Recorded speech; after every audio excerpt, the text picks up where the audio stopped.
Hey, this is Calvin Parker. You're listening to the Unbelievers podcast. There were several groups.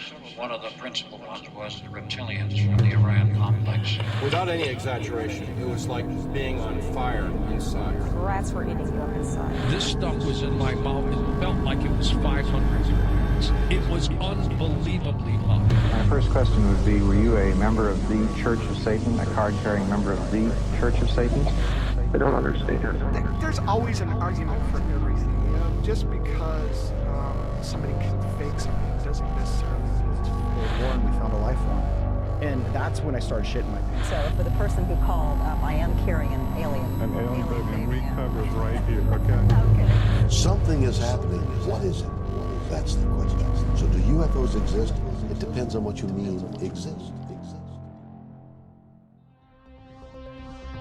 Auras! The unseen spiritual energy field that surrounds all living things. The different colors of your aura are thought to provide insight into your emotional and spiritual well-being and are visible to only the most powerful of psychics. But what if a person has an aura that is different from the majority of others? An indigo aura. Tonight, the Unbelievers podcast returns to the world of New Age hippies as we discuss a very talented and exceptional group of young people who some believe to be the next step in evolution. Children whose undeniable talents have spawned countless books, seminars, and of course, Gaia Channel original documentaries chronicling their exploits, opinions, and even the music of this very, very special collection of future world savers. So move over, Rainbow Children, and take a hike, Crystal Children. The time is now for the Indigo Children. Right here in the program, we continue to learn to unlearn everything you know.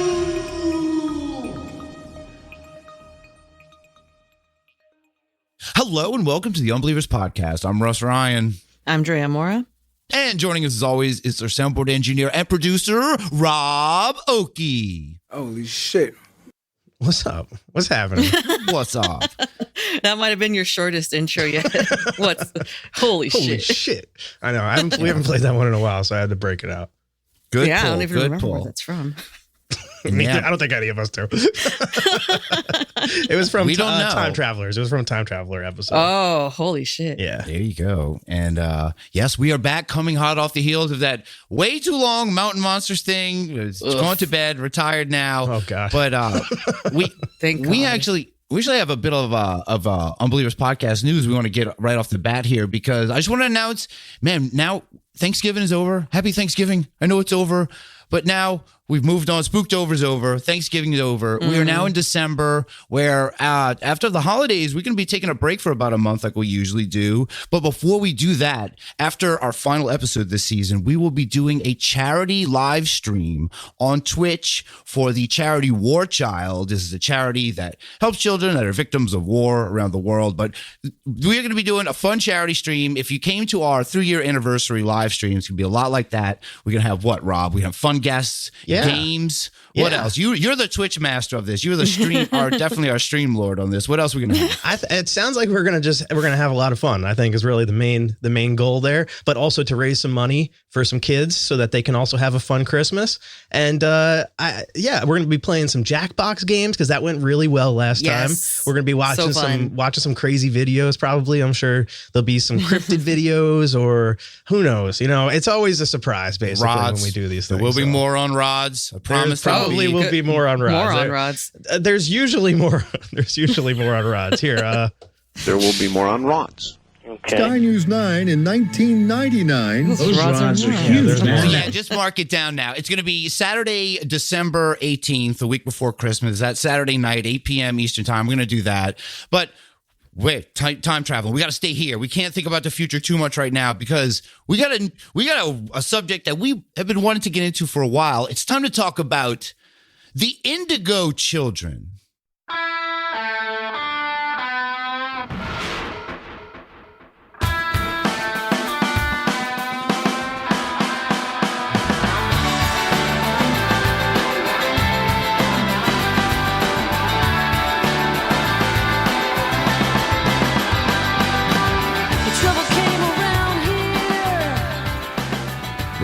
Yes, that music can only mean one thing, that being the Indigo Girls.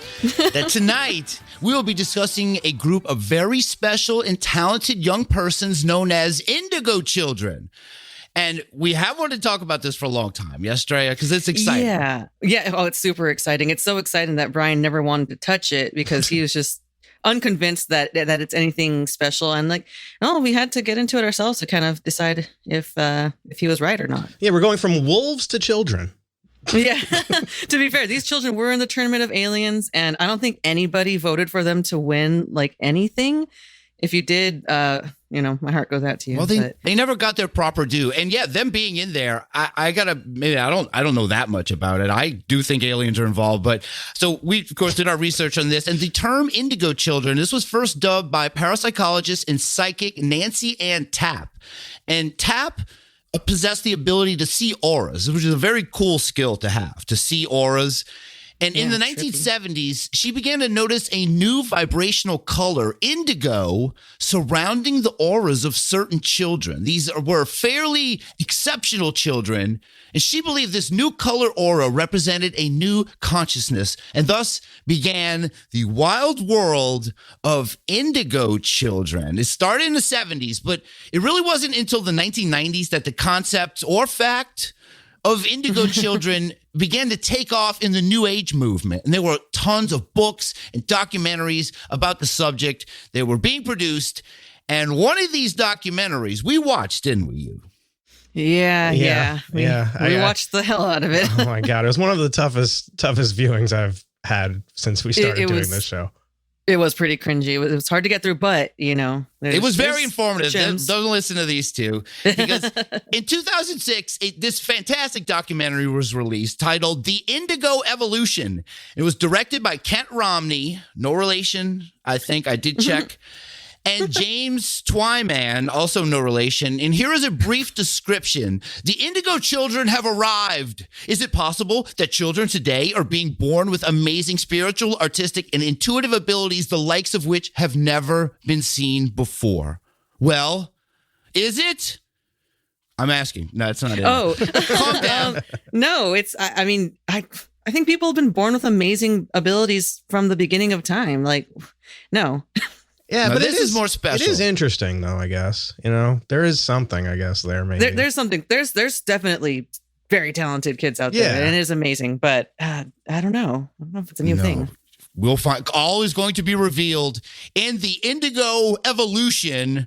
Now, so far, we have a pretty good idea of what an Indigo Child might be. Yes, it's got like a bluish gray glow. It's very intelligent, very artistic. Yeah, it just sounds like a glowing child so far from what we've heard. Like they just something in between blue and purple. Like, all right, I guess that's what we know, and they do good stuff. But what do you think your average Joe on the street? Do you think the average person knows anything about Indigo kids? No, I'm going to say no. Probably not.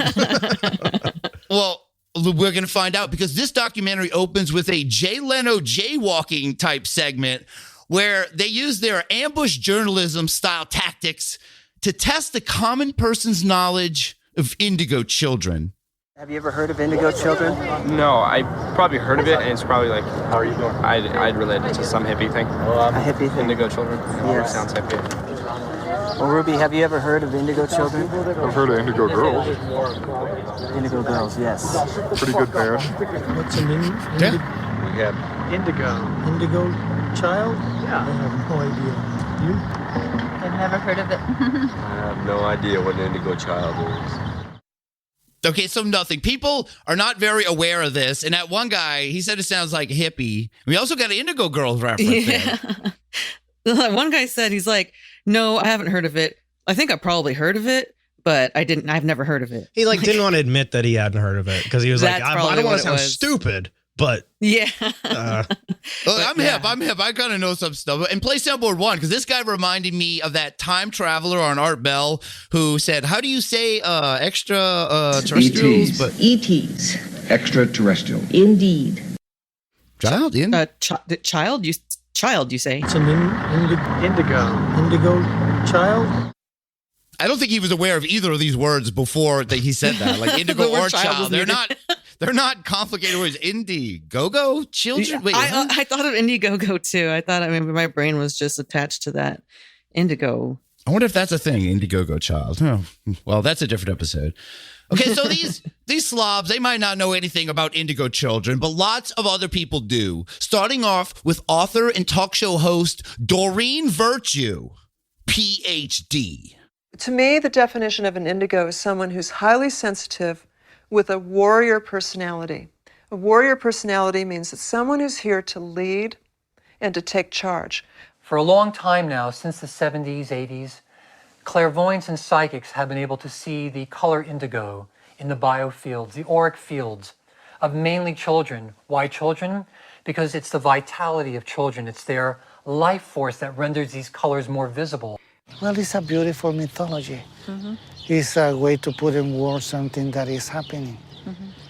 And indigo is a beautiful color, but it's just a color. What really means is that humans start shifting. These are children with an extraordinarily different sense of things, a larger sense of things. Indigo children, to me, are children who have an expanded awareness, dramatically expanded awareness of everything around them, things seen and unseen. Oh, I got very, very serious at the end there. And as you can hear, these people, they're very informed and active in the study of Indigo Children. There's a guy named Phil Gruber, there's Don Miguel Ruiz, and creeping it up at the end there, that's author Neil Donald Walsh doing his Tales from the Dark Side intro impression there. Yeah, man, it got heavy quick. I started going from imagining a child who's just like really like mature for their age to the kid from the Matrix who's bending spoons in the Oracle's living room. Yeah, they seem super serious about them, like the having powers. Like they are, no, these Indigo Children, this is a very serious situation. Well, I mean, their powers are like kind of normal things, though, mostly. Exactly. Their powers are I don't know. I'm sure we're going to get farther into it, but this whole documentary is very clinical. There's a lot of like people just telling you why Indigo Children are so special, basically. You're right. And so far we've heard from the ignorant and the informed. What say we hear from these Indigo kids? What do you guys have to say? Here's one named Angelina, Indigo Girl. I wouldn't just want to be certain people be singled out, called an indigo, because everybody is. They're just, some people have realized it and some haven't. Indigo is just a name for people who have realized it, really, and do special things that people think are amazing, but everybody can do it if they just believe that they can. Okay, so if you just say it, you can be it. Will you try that, Rob? Will you just say, I'm an Indigo Child? I'm an Indigo Child. I think we're all Indigo Children, though. It's kind of redundant at this point, I feel like. There we go. Okay. I never said it. Oh, man. I mean, we all, you just need to accept it, though, basically. Fuck. You're capable of a lot of really powerful things, Russ, and you just are not accepting it at this point. That's true. I'm afraid of what's going to happen if we do accept it, so I think it's safest for us to not accept it and to stay away from it. And I don't like you calling me an indigo. I didn't. By the way. Oh, I didn't. I never said that. You implied. You forced me to say it. Entrapment. You really did. You really forced me to say it. I mean, Indigos are like undercover cops. Like, if I ask you have to tell me if you're indigo. I'm like, all right, you got me. It's cosmic law. So that's the first indigo kid we heard. And I found the indigo kids really fascinating. Like this 10-year-old painter and poet, Okey. When I was 4, I had many visions of meeting God, meeting new people, and my inspiration is God. And when I draw, the first time that I drew, I thought that everything could do the same thing. But as I grew a little older, I knew that God gave me this gift to share with others too.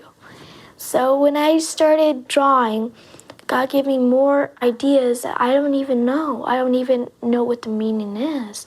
Like the pyramids, I really don't even know that meaning. Some paintings are even more harder and harder to think of and know that meaning. So when I started getting a little older, I started knowing that this is God. This is totally God. He's helping me with my art. He's helping me with my poetry, my life to live. Such beautiful piano. That is her playing there while I think she got a little bored during this. She just started playing piano. Yeah, I mean, I'll believe you at this point because that really wouldn't surprise me if she's a beautiful pianist. But then, mid sentence, she just starts playing piano while she's carrying on the same thought. With one hand, yeah. Just one hand, yeah. A foot, actually. Probably. But watching this, and you guys can attest, her paintings, if they really are hers, were incredible. They were amazing. She actually probably is. And there's something weird about this girl. The way she talks. Mega talent. The way she talks and the quality of those paintings for a 10-year-old. It's like hyper realism. You know what I mean? Like hyper realistic. It was crazy. The look on her face and everything, like how expressive she is. Because how old? She was very young. She's 10 years old. She's 10 years old in this. She's a poet and a painter. And she's a poet and she knows it. That's the thing, though. She totally knows it. She totally knows it. She's about to bust a freestyle out with that piano.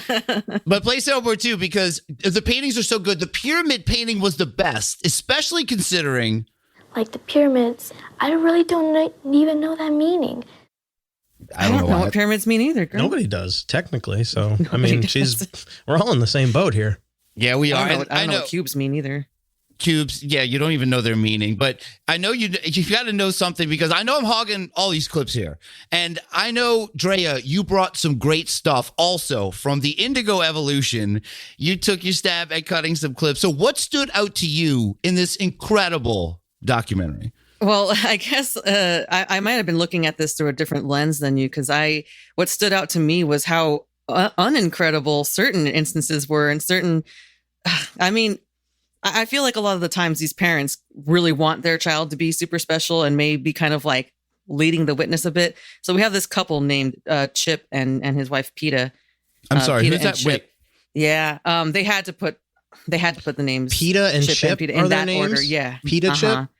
Yeah, that can't somehow. be real.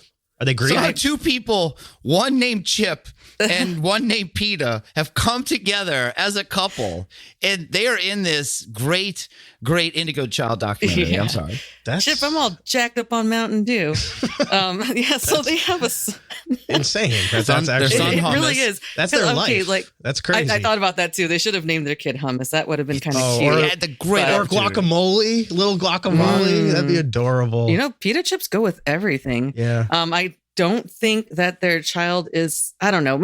Play my first clip and you see if you think that he's actually an Indigo Child. When Joshua was about 3, we just arrived in New Zealand, and he and I were driving around one day. I think we were looking for a beach to go skip stones on or something, and we were just quiet. I was sort of drifting along, not really saying anything, and all of a sudden, just out of the blue, Joshy said, "Hey, Dad, who was Michelangelo?" And I just kind of thought about it for a second. I said, "Well, he was an artist, buddy." And he thought about it for a minute, and he said, "Oh yeah. He painted the sky, didn't he?" And I thought about it for a second. I said, "Well, yeah, he did. He painted the sky in big churches and things." And he said, "I said, why?" He said, "I said, why did you know him or something?" And he said, "Yeah, I knew him. He was a good man." And that, of course, sparked my interest even more. And I said, "Well, tell me a little bit more about that, Joshy. What do you mean?" Mm-hmm. And he goes, "Dad, that was a long time ago." And that was pretty much the end of that conversation. Total cop out by that kid, right? Oh, I don't remember. It was a long time ago. Yeah, I knew the guy. He was great. That's all I can say. I was expecting the kid to just be like, "Yeah, that's a Ninja Turtle." Like, if the kid brought it up, maybe it was coaxed a little into this conversation. That does feel like the obvious influence here is then his next question was, "Dad, who's Donatello? Dad." Yeah. It just he knew all of the Renaissance, just masters. Go through all of them. And I mean, the way the kid said it, like he was like an old man, though, kind of like, what did he say? He's a great guy. Oh, yeah. He was a good man. He was a good man. But some kids, they talk like that. Some kids do say funny stuff like that. Like your niece is. My niece says some pretty weird, mature she stuff. She does say some stuff where like I'm like, where did you get that from? And but I've never once thought that maybe she was an Indigo.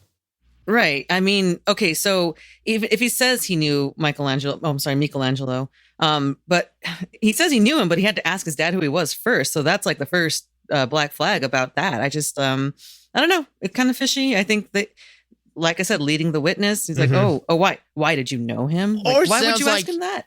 It sounds like new age parents who kind of like they see a movement and like, hey, I got a kid. He remembers being this. We're Chip and Peter. We're big on the scene now. It does feel like the parents are sort of forcing this one. Parents kind of guide a lot of this. You can tell. Yeah. I mean, after that first girl, it's difficult though, because she was out here painting hyper realistic portraits and she's playing the piano behind her head with one hand. Well, Akiani. Yeah. And then this kid's just like, he just kind of remembers Michelangelo.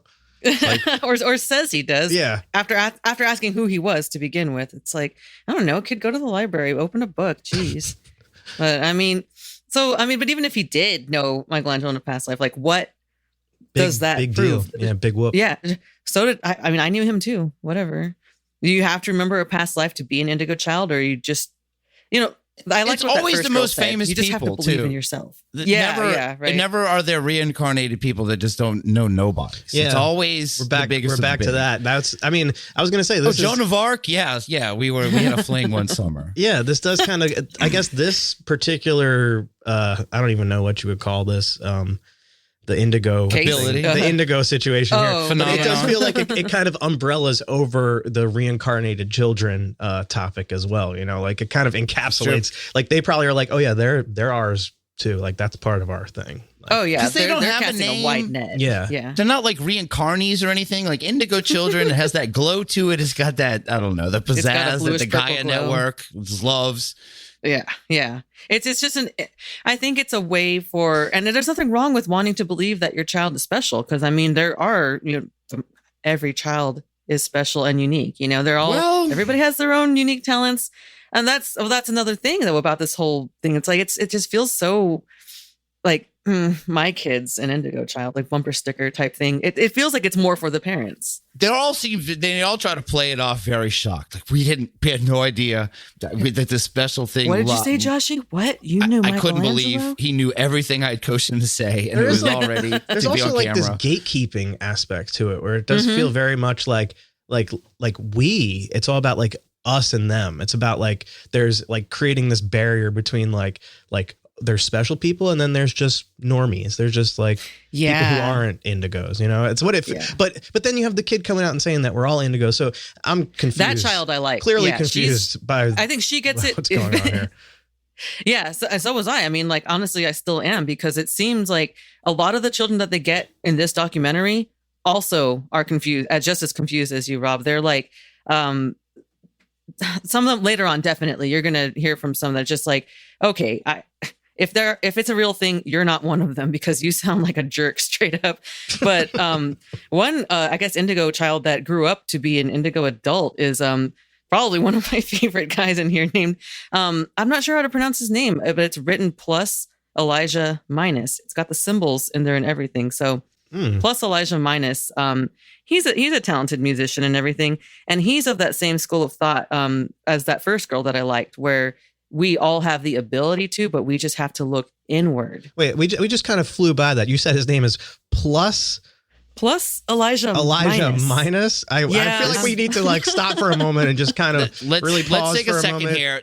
I want to say this was a character that really stood out to me in this. This is a guy, he looks like he's in his early 20s in this, and he is a grown Indigo Child. His name is the symbol plus Elijah minus, which makes me think of like a battery. Like, does he think he's a battery? Yeah. And I also had the thought is like, can I pull this off? Could I be like plus Rus minus? Like, I think you should be like times Rus divided or something. Like, you can't just rip them off. I don't want to divide. Like, well, maybe you should divide and then multiply. I don't know. This guy is meiosis, kind of ahead of his time as far as this goes. Because didn't like Elon Musk name his kid like some weird like equation or something? We got to blame Grimes. I feel like this is sort of like his name is like an equation. If you think about it, it's more like plus Elijah minus. We're talking about what this does that equal? I don't know.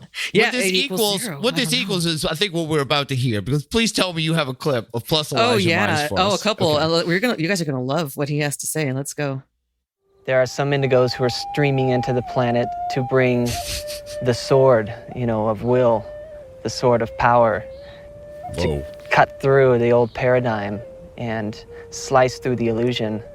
There are some who are bringing in the gentle compassion. There are some who are bringing in the new language of light and sound.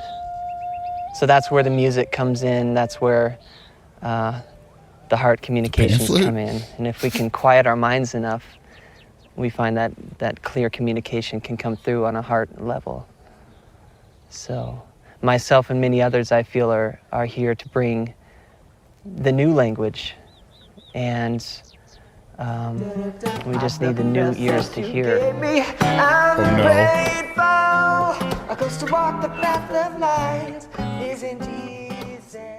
Wow. Oh Yeah. no. John Mayer in Yeah. the house. Wow, this guy. Lovely voice. Slapping that acoustic like that. Yeah, Yeah. this is plus Elijah minus. Apparently, this is a brand new language music. We've never heard music before. Who's it for? 12 people? What kind of what language is this? I just don't think I want to learn that dialect, if that's like okay, because it's just not pleasant to my ears very much. He has a nice voice. But I do want to say that I mean it's technically a good voice. It's not my style of music whatsoever, which is why I don't want to learn that language. But when he first started off talking, I don't know about you guys, I got some strong Unarian vibes from soundboard clip 5. Yeah. The sword, of will, the sword of power to cut through the old paradigm and slice through the illusion. Some Rococo style vibes. Yeah, he's like an Indigo kid, almost like a zealot now, because he's a little older. It looks like he has a little bit of influence. Like there's like some kind of definitely the spiritual, almost church aspect to the Indigo movement. He's like a pastor. He's like Yes. like a groomer? youth group pastor. is pretty much group what- pastor. That is pretty much exactly. Yeah, you nailed it for sure. It's something I was getting that vibe, and I didn't really fully realize it until you said it right now. Yeah, and he also is like a South Park character. Like sometimes like certain people that we come across in these documentaries. Like every week we find a he new means one. well, but it's like, oh my gosh, dude! Like, do you hear yourself? But he's just full on like the most hippied out dude that you could basically imagine. Like, But he is. I will say this. My theory is that this is a kind of a handsome dude, and they look like. handsome. I mean, look. Drea likes to sing. And you think he's handsome? I feel like I need to say something nice about him, but I don't have anything really nice to say. But all I'm saying He's is not ugly. what we're gonna see or hear coming forward. I know that definitely there are a lot of young female indigos that have a big time crushing on plus Elijah minus. I think he is an indigo superstar. Oh yeah, no, he pops up so many times throughout this documentary. Like, and as of right now, like now that you mentioned the youth pastor type thing, it totally makes sense. He's standing in front of like this group. It looks like an orientation of types because there's a bunch of parents with their children like sitting next to them with like their head in their laps. And like I said, this is all geared, I feel, towards the parents to be like, yes, you have something special and everything. He's explaining that, he went through, his parents divorced when he was 5. And so ever since then, he had to look inward and rely on like kind of an inner energy to kind of give him stability and comfort that he couldn't find in the There's outside nothing world. wrong with that. I feel like. No, I can sympathize with that. That's pretty positive, I think. Yeah. Like I said, his heart is totally in the right place, and he is on the same wavelength as that other girl, like I said, that I like, where everybody has the possibility to become an indigo. We all have it apparently, but you have to focus on it and uncover it.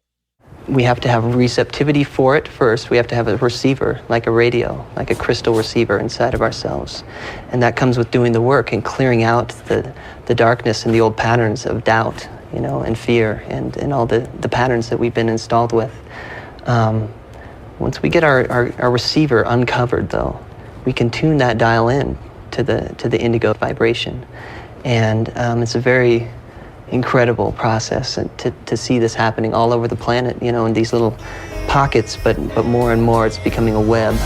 We are the ones we've been waiting for. We're everything that you need. Song. All right, now we started to talk about world domination. I'm getting a little nervous there. But I'm glad you picked up on that. Yeah, I apologize about his new light language and his indigo vibration. But, if I had to listen to it, y'all had to listen to it too. Well, I was going to actually say, I actually want to say now. I wouldn't say it earlier. Yeah, maybe I am indigo. Can I jump in? Like, he is very convincing guy. Like, you get my propeller to spin or whatever he was talking about in the beginning there, get you going. Yeah, and I guess it's what a lot of people end up saying and talking about in the New Age movement is that whole thing of like, yeah, tune into it, the higher vibrations and all of that. But that is where this is where it loses me. Like that, it's a nice concept. It's a nice idea. And I'm not going to say anything bad about the idea of, thinking more positively and becoming a more positive person. But then, like, what does that mean if indigo children are supposed to be like these special beings that were born this way? How is it going to make me more good at stuff? Am I going to can I paint like that girl now, or can I be a poet now? Just because I say I'm an indigo child? I don't know. I don't think so. Making it sound like John Mayer. He's making it sound like you can sign up for it and like, come on, and like, oh, can I play guitar, slap it like that you do? It does feel like it's an inclusive party though, where it's they're just like pitching this to you, like if you're invited, like if you have the indigo. Oh, okay. Like you have to be tapped, and like, you know what? Hey, we noticed your aura is kind of. It's somewhere in between blue and not quite purple. Like, you want to come to a party? Yeah, like, it's pretty cool. I really think it's more along those lines where you really need to be in that. You need to qualify, and I don't know if we qualify. You gotta be in the club. What color do you think your aura is? I don't know. Have you guys? I was going to ask. Have you guys I've ever actually thought about it. I think my aura kind of. You've never had it. I was going to ask if you've ever had your aura read before. I've probably seen my own aura I know probably a couple times. That's something. I think it's very personal. I don't want anyone looking at my aura. It's something I think you can have done like pretty easily. It's just as easy as going to like a psychic, I think. They. Oh yeah, just any old psychic. Yeah, but you're not going to find someone great like. I don't know. If they have a sign in the window, they're great, probably. I'm afraid. I don't want to know what color my aura is. Honestly, I think we talked about this in the past. I've always been afraid to actually go into the psychic. I've got to like the steps, and I'm like, I don't want to know. I don't want to know. I feel like it's like breaking the rules to like know. I think that's why I know kind of deep. I know I'm not indigo. I think my aura burns bright like a lake of fire. And do you have any more clips of Elijah in this? No. I mean, like I said, he'll probably rear his head around later on in the documentary because he makes such good music. But as of now, no, please take it away, Russ. All right, I'll take it away. And like I said earlier, I am fascinated with the actual indigo kids. And to this point, we have only heard from indigo girls, not counting plus Elijah. He's an indigo man. Joshy. No, that didn't count. Oh, yeah, Joshy. You're right. Well, we didn't actually hear from him. You're right. Do you guys want to hear from an indigo boy? I sure do. Sure. Well, great. And I can't introduce him because they don't say his name, but he is very young, maybe a 7 or 8 year old, and he has this to say.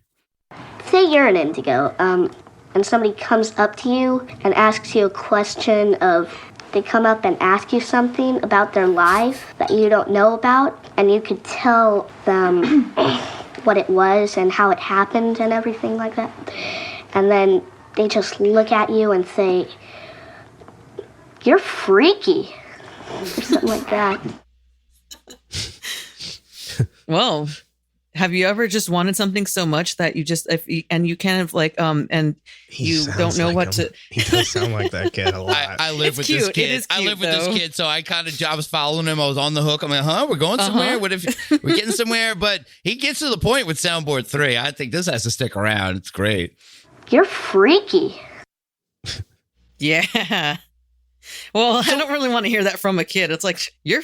Oh, he said that people say that to him. Yeah, people say freaky. that to him. But you shouldn't do that. I mean, you shouldn't call it. No. You shouldn't call any indigo kids freaky. That's not nice. It's not. Yeah, you can call them indigo, I guess. They're showing off their powers to the normies like that. They're talking about knowing Michelangelo and Donatello and Joan of Arc. Painting like crazy. People are just looking at them going, "You're freaky." I was going to say, these kids, they kind of remind me a little bit, the way that this particular kid, the way that he talks, the pattern kind of like, you can tell he's making it up a little bit, like he's making it up as he's going along. Sounds kind of like this.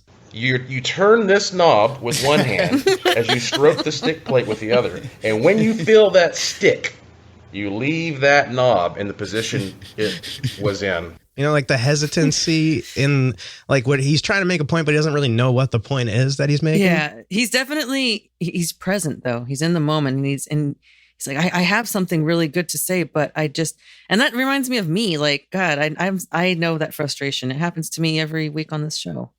Well, this is a boy, an indigo boy, and he's. I don't think he's struggling that much. So we He's have just another. excited. He is excited. He's just trying to get his thing out. He is an exceptional kid. But we're learning, yes, boys can also be indigo. And here is another one. This one with a name, and a great one at that. Here is Jeffree Star on what life is like being a young indigo teen boy. Putting the label indigo, on somebody kind of is almost, or was for me, almost intimidating to live up to. Because, you hear all this stuff like, wow, so if I'm indigo, does that mean I can never wake up and have a bad morning? Does that mean I can never, never have it get into a bad mood? So I think the label might be a little limiting sometimes, but once I realize, wait a second, we're just kids who want to make the world a better place. Oh, come on. Oh. Look, comments like that, is that supposed to make people who are non-indigo feel bad? I mean, I don't feel bad, but like other non-indigo, I don't assume that they're never had a bad day, that they aren't 100% a robot. And they do all come off fairly well. I don't know. I wonder a lot about these indigo kids. Like, what's the income rate stats of the parents involved in this? Of the way some of these kids come off, That's what I was wondering. Because, I mean, I don't think anybody would actually expect any of these children to be perfect and not human. Like, they're just human children. So, yeah, I have to wonder how his parents treat him. That part didn't really make a ton of sense to me. This kid particularly, he's a lot different than all the other ones. I feel like he just seems like Jeffree Star, you're talking about? Yeah, Jeffree Star. He's not like it doesn't seem like he has like the artistic gift or like he's like particularly I don't know creative, what he has. but he just seems like he's like a go get him kind of kid. You know what I mean? Oh yeah, I think so. He has kind of this that kind of take charge vibe where he's just like, I'm gonna talk now, and like he seems a little bit mature. And that might be his power, because I know this is the visual part of this, but when Jeffree Star is speaking the entire time, there is a girl almost sitting in his lap next to him, staring into his eyes. You hear her giggle a couple times in that clip, but maybe his power is charm. Like he's just like this super charming, because this girl is just looking in his eyes. I thought that was like his mom or his sister or something. No. His mom. I can't even remember what this. I don't remember. I remember seeing him kind of sitting or in like grass or whatever, but I don't remember the other people around him. I was so transfixed because he's very charismatic, apparently. Well, that's because you're a female. That's his power. He can trap you into Jeffree Star, man. No, his name is Jeffree Star. He's not the controversial YouTube star Jeffree Star. Definitely he might be. Yeah. The timing wise, this documentary is from 15 years ago. So yes, this is 2006. The timing might kind of work out, but I'm 95% sure that it's not the same Jeffree Star. Yeah, I'm with you there. All right, Drea, I want to hear more of your clips, but really quick, let's hear what immediately followed this clip. Here is author Sandra Sedgbeer, who has this to say about labeling kids as indigo. One day, we will do away with the labels and we will just call them children. We will call them humans. But for now, I think it is important to have labels because if we don't label them, other people will. They're already being labeled. They're being labeled dyslexic, autistic, disruptive, troublesome, ADHD, ADD, problem children. And I think that if we don't create a different kind of label for them, then mainstream society will. So what I think she is trying to say is, Drea, what's she trying to say? She's saying you got to beat them to the punch and you got to make a nicer name for them before they get, called mean things or cast into categories that are going to limit their own futures. Sounding dangerous. Seems like so many. It sounds like we're going down dangerous road right now. I agree. It is a the direction slope that this is going with this sort of. I mean, I just feel like this could be damaging for some children. Labels in general, exactly. Well, just what she's talking about I feel like, you know, it's there definitely are categorizations of certain things for certain reasons. And I don't know. I feel like trying to lump everything into one category. Yes. In this like sort maybe of there are situation. some children that do need attention. Like, okay, this kid is going through some trauma and that's why he's acting out. Don't call him an indigo child and be like, oh, let him do what he wants. It's like, let's look and see if there's some problems at home that maybe need addressing because he's acting out and being a crazy kid. Yeah. Yeah, it is very definitely dangerous. I think the different levels are a little helpful because everything we've heard up to this though sounds so much like it's just like these. And I'll be honest, going into this, I thought Indigo Children had to do with aliens. You're I thought wrong. Aliens. You're very wrong. I was definitely wrong. I don't know where you got that from. I don't know. Like, did you think that they were? Think that they're like they think like, okay, like I said, it's mostly the parents who are like, oh, they're different. They're like Starseed or whatever. And they it's the new age movement thinking like, oh, they're not regular humans. It parallels Starseed. It definitely does parallel, which by the way, Starseed is all powerful. Just remember. Oh yes. But it does. But that's exactly why we're tackling this, because we need to dispel the myth that they are actually they're really not. And heaven sent and all of this. They're humans. They're kids. Just like that lady said. Maybe someday we'll get to call them humans. Human children. Come here, human children. Gather around, human children. That sounds totally... She can't even get the most basic label of these kids down as humans. Well, we know they're humans. All right. Look, all right. Well, whatever. With maybe that. she is an alien. Honestly, maybe she is an alien. Talking like she's trying that. to cover it up.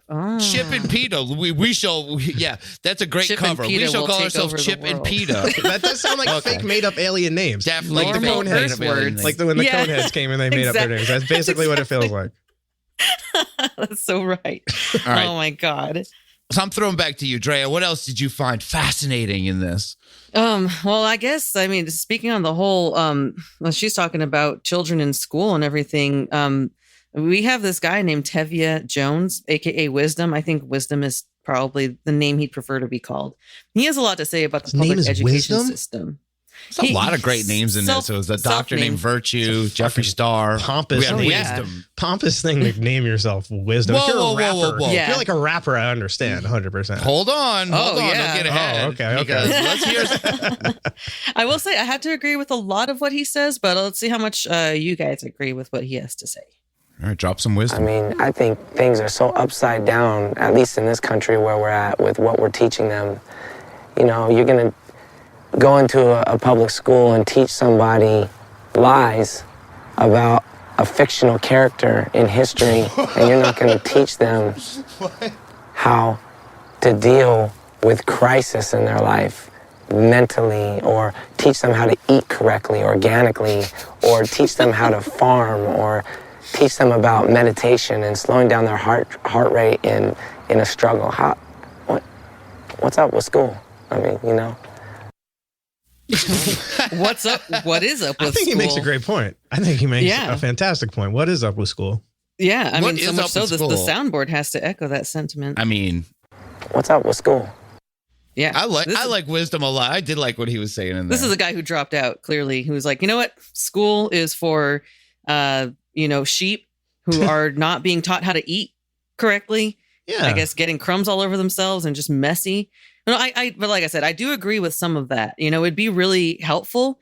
I think that, for people to just, I guess, be encouraged to get in touch with their emotions and connecting to the world at a younger age. But how would a class like that work in a public school?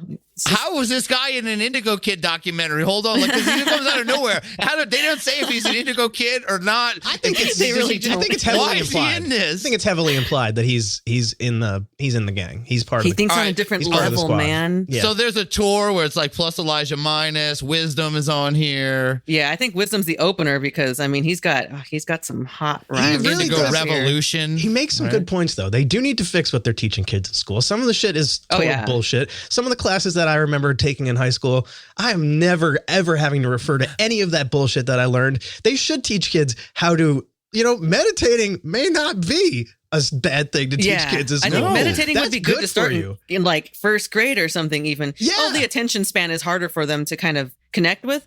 But yeah, I mean, like, hey, well, there's nap time in like That is true. right? Well, nap time should just be nap time. That should go all the way through high school. That should be an entire nap day. Because it should turn into meditation time, basically. This sounds so hippie-ish. I sound like the biggest hippie ever. But going down that slide, man, you are indigo. But honestly, also, like to counteract it, they should also just teach kids important shit, like how to actually save your money and like how important money is, and actually like and paying bills and these sorts of things. $1, man.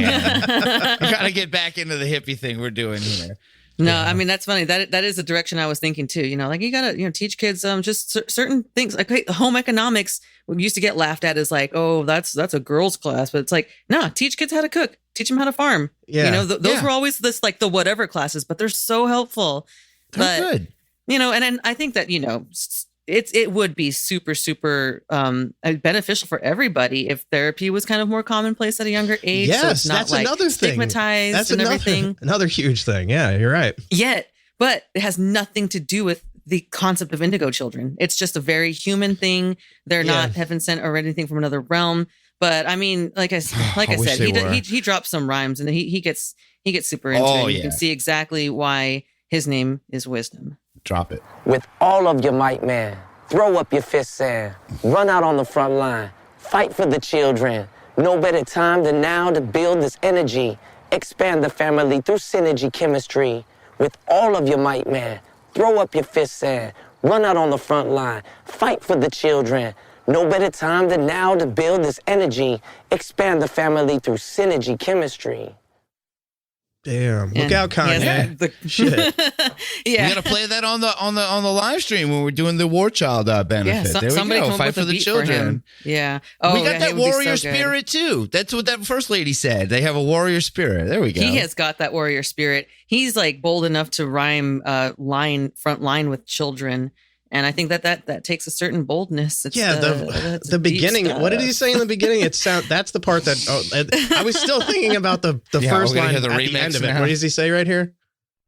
With all of your might, man, throw up your fists and throw up your fists air. I was like, with all of your nightmare, throw up your fist air. I think he said, nightmare. With all of your might, with all your might, man. Throw up your fist and fight for the children. I don't know who he's fighting and who he's punching with his fist in the face. Who are the Indigo's enemies? Does the Indigo Children have it? Just haters, I guess. Oh, you know what? Corporations.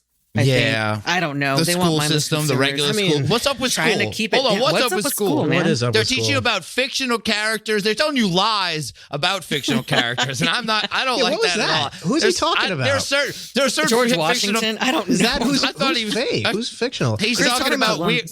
Like No, he's talking about religious weird schools, Star or what is- Wars like spin-off books that aren't canon anymore. Those are lies about fictional characters. It's old, just the Star Wars expanded universe, old stuff. That's the lies. And we're gonna fix that with the Indigo Evolution Revolution. Literature classes. I guess that's where all the lies are concentrated.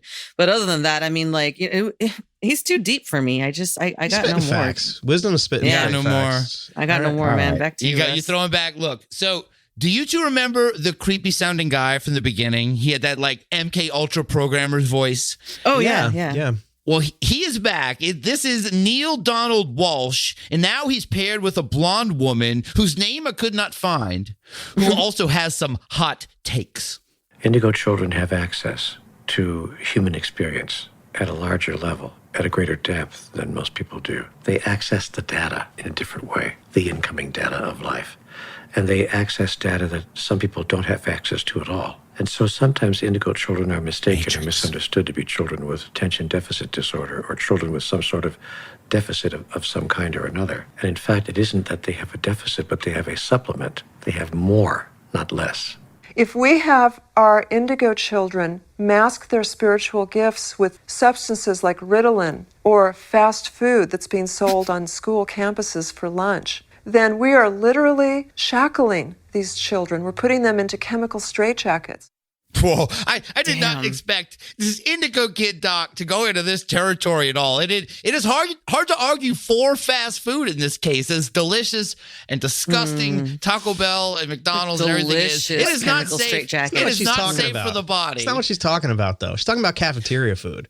She's talking about school cafeteria food, which is, I'm kind of offended right now because I remember enjoying the fuck out of the school cafeteria. Oh man, food. dude, those little pizzas and the little those crusty pizzas. Those crusty pizzas are so good, and then so good. Like I don't know. I can't get down with this. These right are now. weak. These are weak Indigo children. They're probably indoors a lot, painting and pondering questions. They go to school. They can't handle this. I think it's Indigo kids specifically that cannot handle this diet. I love that fast food is a substance to mask. Oh man, I'm being masked. Like all my abilities are just being dampens their by powers. fast food. Yeah, it dampens their. I don't know. It kind of turns mine up. I don't know about It's like you guys. kryptonite. Like you know, cafeteria food is kryptonite for Indigo children. Yeah, if I can't get enough of it.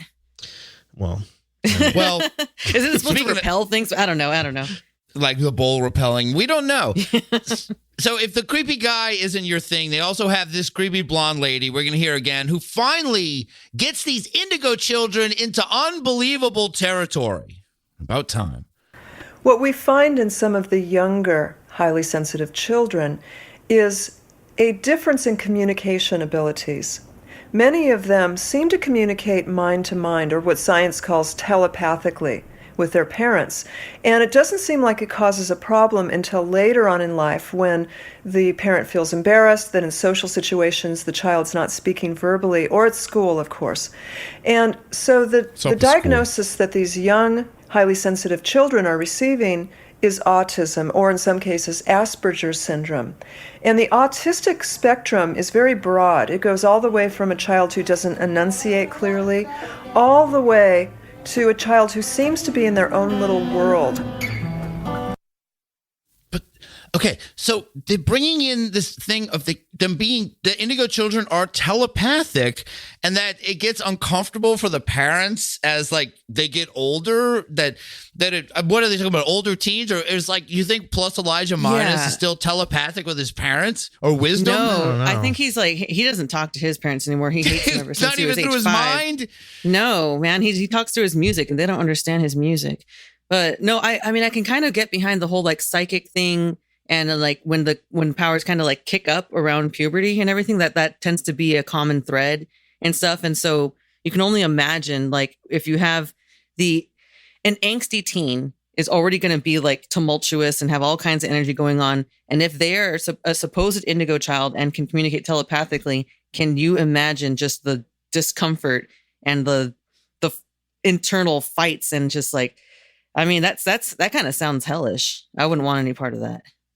Yeah, but telepathy is a cool skill. I mean, I guess until you're on the receiving end, you're like, get the out only of my people head. you don't want to talk to, and you not only in real life, but just talking to in their brain all the time. The one person you get is your parents. You have this superpower with. I got excited because it felt like they were leaning towards. They were going to head us towards a parallel. Aliens like, were coming. I thought we were heading even towards something that you would really be into, like the Force. Like these kids are all young Jedi.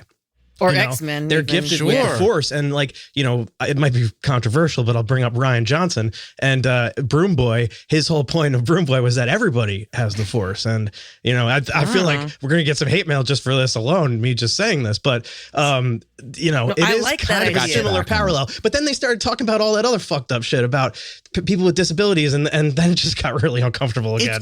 I want to say this. And that does seem, this documentary does seem to focus on things like that about, known conditions that affect children, and then putting the Indigo thing on. I don't think Indigo Children started as that. It started as a woman who could see auras, who saw exceptional children, who did great art and stuff, and they had a different glow to them, and that's all it was. But this has been, I think, almost like kind of co-opted a little more into different movements. I know the New Age movement. You just say that it means so many things, but I think it's just. I'm imagining too, like it's probably just the idea that if you like somebody is blind and then their sense of hearing gets better, like I'm like like same thing with the whole like attention deficit thing.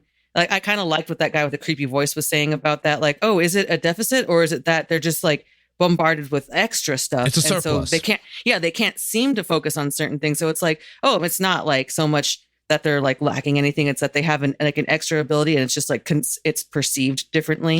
It's like kind of like that's kind of like a positive spin on it. That's the cool part. How do they defend people who have treated their ADHD with the right medicine, and they're able to Well, live it's a chemical functioning normal straitjacket, my lives. friend. But Yeah. We're not in a club anymore. You ain't special anymore. It's just, Normie. it's so Exactly. it's counterproductive for people who suffer from those things. That's true. That's true. Thank you. And I'm going to try and wrap this little bit up as best as I can, because I thought the listeners might want to hear from a very fascinating character in this named Ram Dass, who has this to say about, I don't know. I think he might just be here to plug his book. My book, Be Here Now, is now the rage in high schools. So that's certainly some mark, It tickles their consciousness. What schools need to do is not concern themselves so much with memorization of data, but with pulling from the inside of the child the wisdom that resides there quite naturally. Yeah, that was a creepy Neil Donald Walsh chiming in at the end there. But wow, Ram Dass. I think this is his first time getting mentioned on Unbelievers podcast, right, Rob? I guess so. I think so. Yeah. It must be, because I was like, I don't know who that is. You don't know too much about Ram Dass? He's a pretty big name in the world of spirituality and new age stuff. He is. Yeah. I'll talk a little about him, but hey, play Soundboard 4. Let's throw in a plug for that book of his one more time. Take it, Ram Dass. My book, Be Here Now, is now the rage in high schools. Did you add that reverb, or did they do No, that? it was just in there. Like, it was just like, he must have just felt so like tickled by it himself that it just like burst out of his chest. It tickled your consciousness. It's tickling mine. Yes, Fear Now, available at Walden Books and Borders. And and you were asking, you don't know much about him. I was very curious about Ram Dass. Ram Dass is a spiritual teacher, a guru of modern yoga. He's a psychologist and author. He even has an album called Ram Dass Instrumentals, which I have to check out. What instruments? Okay. And on top of this stellar resume, he has a ton of inspirational quotes on the internet because he has a lot of inspirational things to say. And this inspired me. So his inspirational quotes worked. It inspired me. Are you guys ready to play an all new game show? Oh, shit. Yeah. Yes. All right. Okay. Let's do it. Let's hit the intro.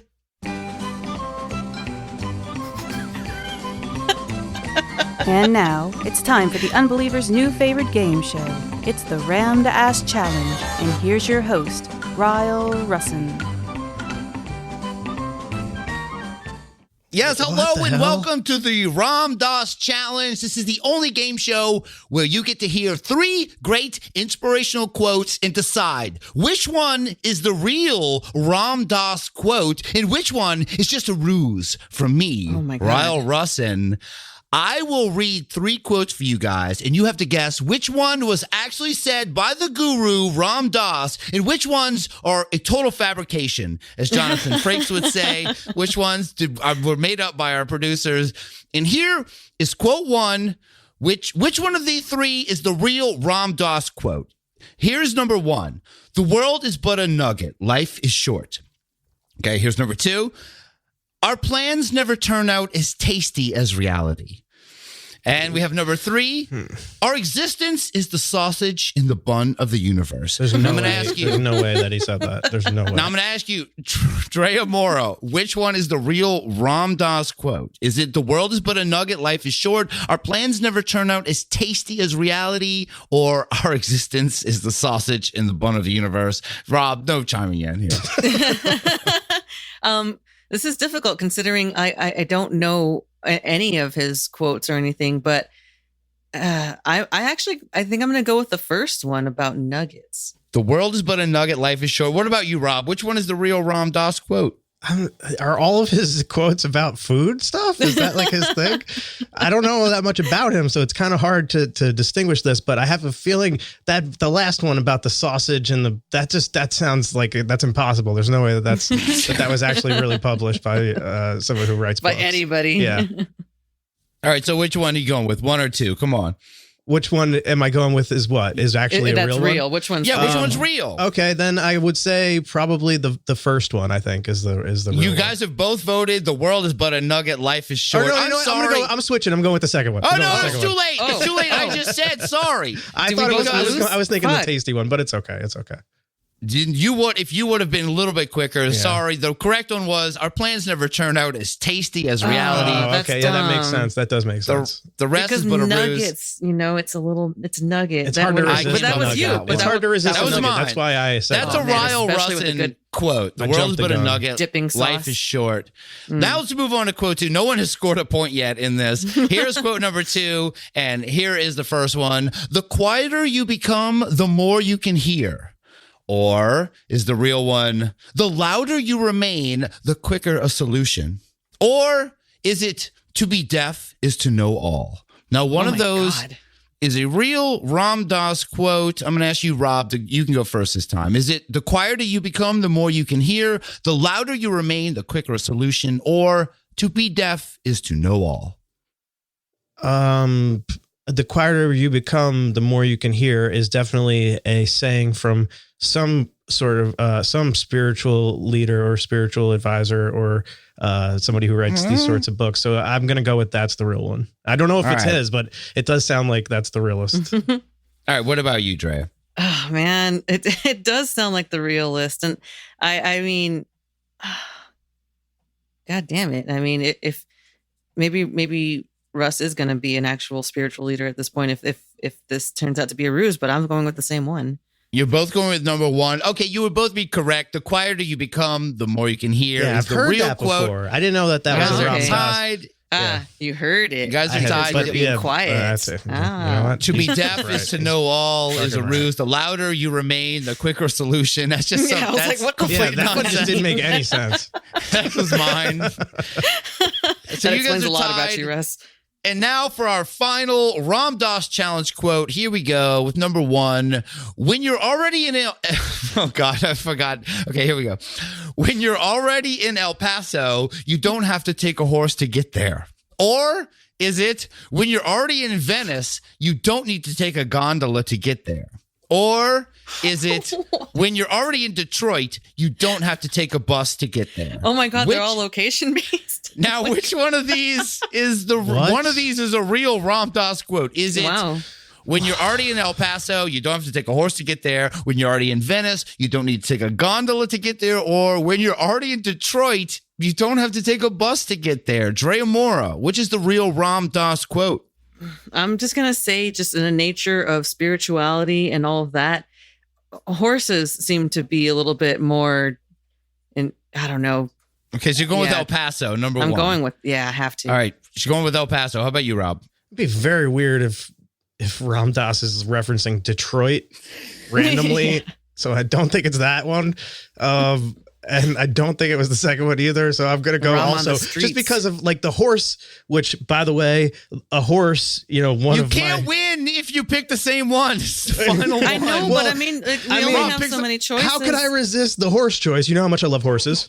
Oh God. Ride my black horse. All right. Also, Well, they're both. I gotta go. Yeah, I gotta go with the horse, man. I'm not gonna. I gotta go with it, man. It's the horse. Gotta go with the horse, man. Gotta go with the horse. Well, I am sorry because when you're already in Detroit, you don't have to take a bus to get there. That is the real Ram Dass quote. I believe my Venice and El Paso ones Oh were my much God. better. I guess does he travel to Detroit a lot? Is that By Ram on the bus streets, only, man. and that's Is it. he from We have Detroit? a tie. We have we no all one lose. has won, and that's it. Great game. Great. I want to thank you. Thank you, both of our contestants. You each get a copy of the Ram Dass Challenge home game. As a punishment for losing?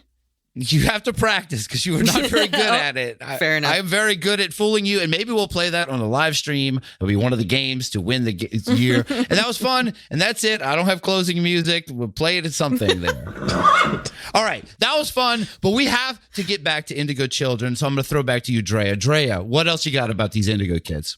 Oh man. Okay, great. So we go from a fun game, and I go from being amused to in this documentary as well to unamused, to pissed off. We're gonna meet two lovely sisters, and Well, they're being introduced by their Indigo stage mom.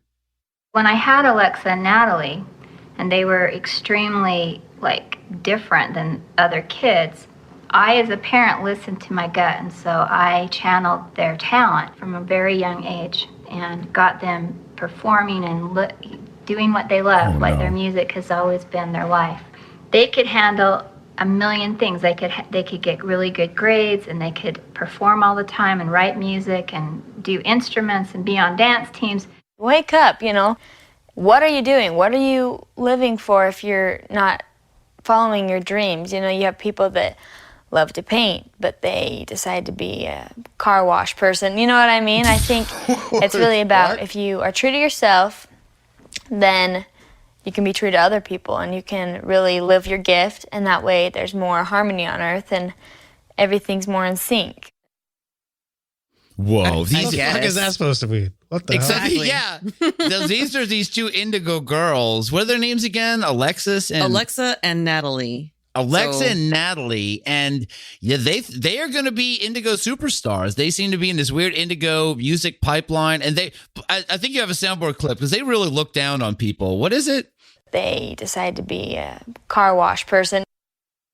Car wash person. What the hell does that mean? I know she's just a teenager, but her tone just rubs me the wrong way. It's like most people say garbage man, or something, right? Or like a janitor. Why is that the worst job you could possibly have to her? Is being a car wash person. A car wash and what the hell is person. even a car wash person? Who even says that? I would love to know that. Who says that? I know she's a young girl, so she gets a pass on this one for just being young and naive. Yeah, but it just reeks of privilege, but it has Brian to be was right. leached from the mother, Frangie was right. These are just Montessori kids. That's what they are. They're talking about privilege. They're spoiled elitist. Privilege. Yes. Yeah. We didn't hear her do anything. We didn't hear her sing or anything either. We definitely get there. Well, man, do we? It's unfortunate. I was checked out so much watching this documentary. I don't remember what the hell's going on. I was riveted at this point because I had a feeling a familiar character was going to pop his head as soon as I heard Indigo music happening, and I actually think that's where this is going, right? Yeah. Why don't we play a little bit of what might have some plus minus Elijah in there? Oh God, here they're going to sing. You wanna know me? You gotta know that magic is real. You wanna feel me? Great job, ladies. You gotta feel your heart and let yourself be healed. I just wanna say what's coming through right now. And we're gonna sing it till the world somehow. All right, No, get to where they say Indigo. Hold on. Indigo is something that's inside yourself. Yeah. The crystal child will be born through the belly of man. That's Elijah plus minus playing with these Indigo sisters. And one of the girls, I don't know if it's Alexa or Natalie. It says Natalie, right? Yeah. One of them has a shirt on that just says Indigo. It's like a little baby shirt. It's funny it says because Indigo across it. It's Alexa that says Indigo on it, but the shirt is like a pinkish color. Yeah, Like, it's the wrong it's not color. even Indigo color. The lettering is white because the shirt could have been Indigo. Why does it all sound kind of like knockoff John Mayer, like this plus whatever That's minus plus guy. Elijah minus his Plus style, Elijah man. minus. Dude, That was- John Mayer bit plus Elijah minus his style. Is that what it's early going on here? Is that really? Absolutely. This John is Mayer 2006, wasn't an Indigo man. Child, and he was like, I wish I had that same crystal vibration. I don't that know plus what Elijah this Minus fuck. just That got. music was like High School Musical, like Awful. Just it was awful. That was Yeah, really, yeah. It that made was me awful. it made me pretty sick to my stomach. I'm trying not to vomit here. But But okay, you know, so hold on. Alexa, This was the moment in the documentary where I did understand plus Elijah minus when I saw those two girls in the studio with him, and like I was like, oh, I know his that's game the now. angle. He's pulling the girls in. All these young Indigo girls. He's pure. like the He's ringleader. pure of heart. He brings in the sword of will. You see what I mean? The sword See of what I might. mean? You see To how it cut works? through the paradigm and slice through the. I can't remember. Oh yeah, I know here, this- you clipped Play it. that, You yeah, there's clipped that it. soundboard. The sword, of will, the sword of power. To God. cut through the old paradigm and slice through the illusion. What's slicing through the illusion, man? Yeah, he's dosing these girls. These girls are tripping their ass off while they're being I don't groomed. know. The stage mom is probably into plus Elijah minus. That's how I think all of these people all know each other, and they're all trying to give them like a leg up because they're not bad. Like if you look at the technical abilities of these people, they're not bad, but they're not anything special either. They're a rockin' church band is what they are. Hold on. I will say this. I know these girls seem very nice. Well, actually, they don't seem very nice because play that clip again. Who's those people that are looking down on that are not janitors, but these hardworking They people. decide to be a car wash person. Yeah, sorry, there's a lot Alexa. of, Not everybody has the vocal fry. Yeah, while she's literally laying in bed the whole time. Like, yeah. She is. Oh my God, you're right. She's just like lounging. Well, Natalie's in bed, definitely lounging lounging pillows in bed. on this Is bed. my car just wash like, yet, Dad? Like, it's just such a brat. Talk God. to the car wash. It's just so it's just so not cool. I mean, yeah, okay, so you have the ability and the means to, like, you're a teenager. You don't need a job. You don't need to pay bills. You can't be looking down on people who need to have a job to fund their dreams or have other circumstances like children of their own. And hopefully they sing better than you guys. Because, okay, that's not fair to Natalie. Alexa's sister, Natalie, she goes on to say that Alexa takes the singing and everything a lot more seriously. And she just wants to kind of have fun with it. And honestly, I think that's kind of more in tune with the Indigo Child frame of mind than anything, just being around for fun. Just vibing. And Alexa has this kind of, she's got a weird superiority complex, but Natalie's just not very good at expressing herself. We put our feelings into music and we relate to music so much, and it's what we do 24/7, and it's just, we know that, it's just something we know. Other than singing, Natalie and I do dancing, acting, gymnastics.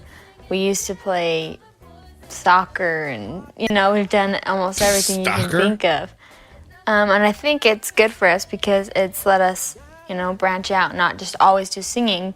And that way we learned that's why we love singing, is because we've done all the things, we've tried everything pretty much, and singing's our favorite thing. And so I think it's good. Included with this was a montage of them doing everything they named, playing stalker, whatever they were doing, dancing, all kind of stuff. Like doing cool all this stuff. Things that other kids also do and are good at. Like, you're not that. She goes on. Spoilers. She's like, I want to say this. So spoilers. This was 2006. These girls are really trying to make it. And watching this, you kind of look at it and go, "Yeah, I don't think it's going to happen." It didn't. It didn't happen. Oh, surprise! They didn't make really it big. take off. Surprise. Yeah. But I mean, I feel for Natalie. Like I get her. She's Alexa's the one kind of thinking, I guess, a little bit more highly of herself than she ought to, and she's kind of. You get the definite feeling that this is being constructed like, oh, by the mom. We've tried everything. We've done this. We've done gymnastics. We've done soccer. I feel like the mom was just pushing them into everything. Like, okay, what are you going to be superstars at? Like, you got. We found the Indigo circuit. We found this guy named Elijah, the Indigo circuit, and he knows that he works at a recording studio. He's got an acoustic guitar that he slaps very hard, like he's John Mayer, and he will sing these ridiculous songs whose choruses are like weirdly broken up, where it's like hard to even clap to. The music is terrible. It's not good, and I mean. So, like I said, I do feel for Natalie. She seems like she would have been a pretty cool girl if she wasn't being dragged along in this whole thing. But Alexa, she ends up talking about how, like, why bother trying to pretend like you're regular, because we're not regular. We're that whole different than the normies thing. But she seems pretty basic. I mean, like how many little girls don't want to grow up to be a singer? Like that's not. People like to sing. People are musical. Yeah. And how many people do you know that think that they're good singers that aren't good singers? Just really aren't. Yeah. These two girls in particular. The key to it. Yeah. So, I mean, I'm wondering is wanting to sing and like having a penchant for dance and doing sports, is that all it takes to be an Indigo kid to her? So like I guess having any kind of actually be considered a talent in anything, like if that microphone's in front of you, if there's a light in front of you, if people are watching you, you have a talent and you are suddenly Indigo to them. Yeah. But they've probably been raised in this though. I don't know. You don't get enough information. They don't give enough backstory of this. Like we brought a little bit of backstory, like, at least it started in the 70s, but or they haven't mentioned an aura. There's no proof that any of these are indigo. I want to know. I want to know. Yeah, you want to see. I want to see a psychic check. I want to know their indigo level. I want to know like how indigo is their aura. Who's like? There's got to be a way to measure this. I think that Natalie's is like a sparkly, glittery pink, and I think Alexa's just like a piss yellow. Well, they're not indigo. They don't. I live exactly. None of them burn bright. No, not at all. All right, Drea. Well, is that what? Is that all you got for the twins? Or they're not even twins. I don't know what they are. Sisters. Yeah, no, they're just sisters. No, I was just wondering. I mean, like, if this is the way that the documentary is going, we started off with very, very talented kids, and we end up with these girls who, I mean, you know, they're talented. They have a talent, but like, do you have to be good at what you love to be an indigo kid? Do you just need the passion? Like, can an accountant or like an HR manager be an indigo kid at some point? Like, can a car wash person be an indigo kid? Yeah, they just chose to be a car wash person, obviously. Maybe that's their passion. Well, it seems more like they said earlier, that being an indigo kid is like, it's about being the kid, where you have that vibrant kid energy, because the most talented ones we've seen are the 10-year-old who paints amazing pyramids. She don't even know what pyramids are. She's making these great pyramids. But she's 10 years old. It seems that you get a little more down the teen age line, that, yeah, now you're singing, you can start to become mediocre. That vibrance of your youth has disappeared. Starts to dull. Yeah, some weird adult Your that endo has starts evolved. to go, if you know what I'm saying. That's why plus minus, he is a battery. He's just sucking the energy out of these kids as they get older. They get less talented because he he's needs a that. rechargeable battery. He's telling everyone he's a battery. Yeah, and so I mean, I at the end of this, I mean, I just kind of feel like people who truly maybe do have that kind of insight or that aura aren't really going to be the ones to go about acting like they're on like a special about themselves. Like they have a certain, I guess, humility to them, you know? They're just not so like I They said, do Alexa, act like they're on behind the she's music. pretty basic. These girls. Yeah. She's They like, think they I'm are gonna be- superstars in this. She thinks she's famous at this point. You could see it. And I don't appreciate her exclusionary tone, her whole like, I'm definitely going places. And then they didn't. We know they didn't. Yes. Yeah. That's it. That's all I got to say about that is I don't really believe that anybody is any better like that. Like there's always going to be talented kids. There's going to be kids with amazing intellectual abilities and seeming like far more mature than they are, old souls and all of that. And they don't need to be called anything other than just a kid. You know what the ironic thing about her too? You know what she ended up doing 15 years later? She owns a car wash now. Washing cars. Whoa, Yeah. she's a car It wash turns out it's person. a very lucrative business. People Yeah. always need their cars She washed. became a car wash person. It's Good true. for her. All right. Now, I've got a couple more before we get out of here because, yeah, enough of these girls. Let's hear more about one of the more outspoken indigo boys. You remember Jeffree Star from earlier? Yes. Oh, yeah.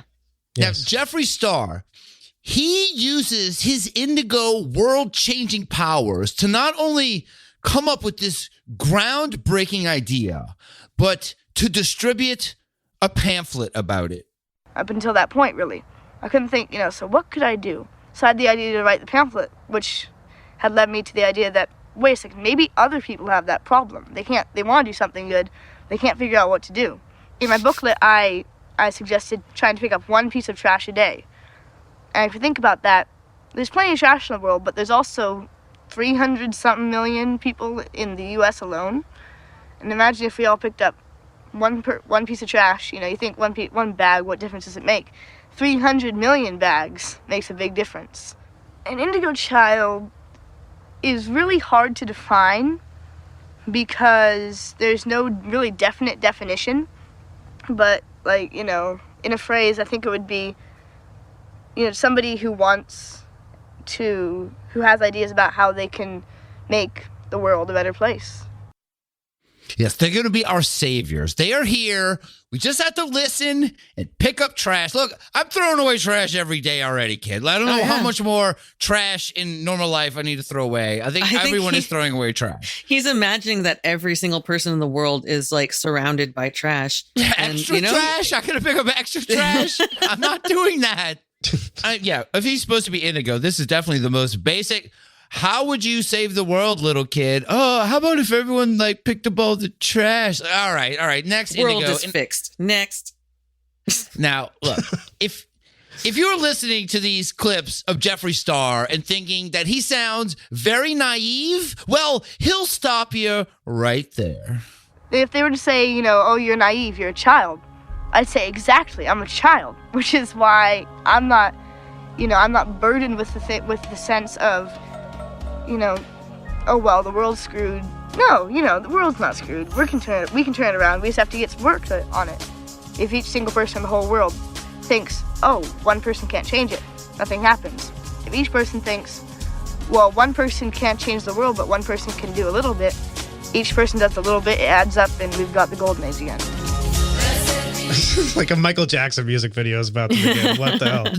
That is the most naive thing I have ever heard. Has he met the world yet? This is never happening. No, kid. he has not. Yeah. I will say it's endearing, I don't want to snuff, his bright, star out with cynicism and everything. But I mean, myself at a young age, I was very cynical and I was like, yeah, no, the world is fucked. Like, and God bless him. God bless this you, kid. Jeffree Star. I can't hate on this kid. I think he's great. I think he should.